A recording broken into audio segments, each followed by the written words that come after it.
All right, Wednesday, September 18th at Banks for biweekly maintenance.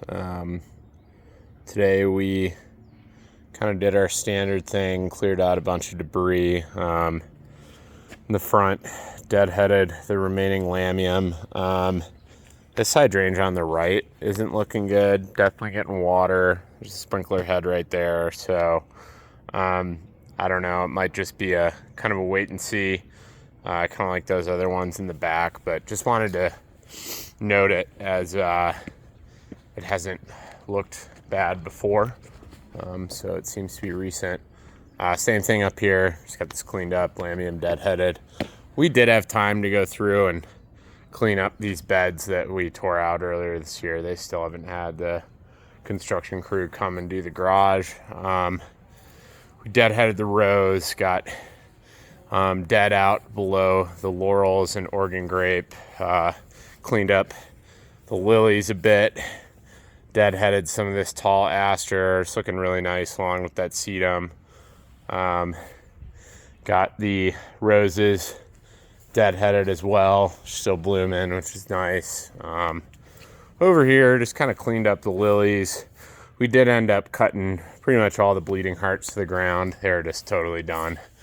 Deadheaded this hibiscus, cleaned up lilies, cleaned up debris in here. These hydrangeas look okay. It looks like we do have a new head right there, and then one as well down there, so they are getting more water now. We cleaned up the planters a bit. They're still looking pretty strong. The ferns are starting to die off a little bit, but aside from that, things looking pretty nice. It should be good until our first hard frost. Just cleaned up debris down here. Here were the problematic hydrangeas. They still look pretty bad, but they are getting more water now, so hopefully they come up stronger next year. Cleaned this area up.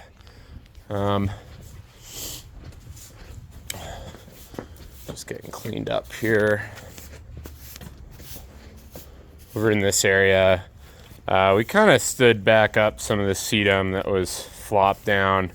The anemone looks really nice. Cleaned up these lilies. Deadheaded the aster lightly. Deadheaded roses. Moving over here. We deadheaded some of the yarrow. Let the raspberries go for now.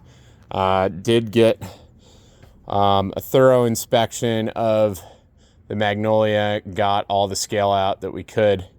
There was far less scale this time than the last time, so whatever we're doing is working, so that's good.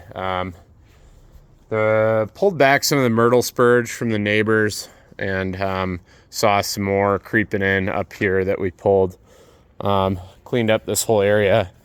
Pruned the wisteria. It's not growing nearly as rapidly now, but there were still a couple random sprigs that needed to be tended to. Cleaned this up, got it fluffed.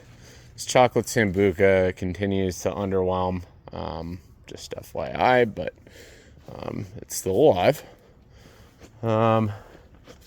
Clean this area up, deadheaded hostas, really just debris cleanup.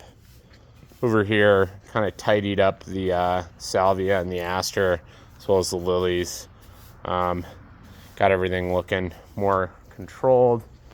Move along here, this last laurel, I can't remember if this is a transplant or not, but this looks bad.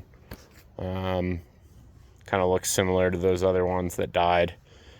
And then this potentilla, I think it's potentilla, is really struggling as well. So something to keep an eye on.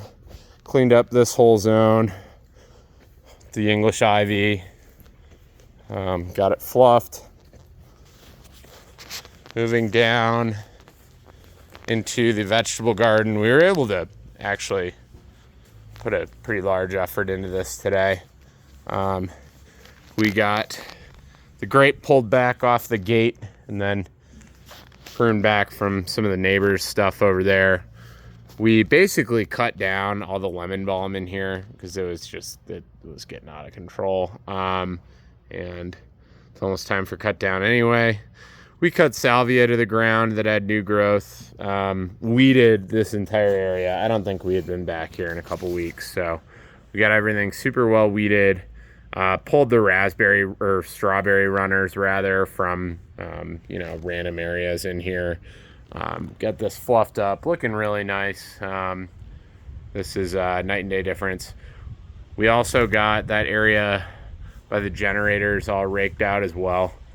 It looks like they're running a new gas line over there, so everything's probably going to get torn up in that area, but we wanted to make it look nice since we had time. Next time we're here, it's probably cut down.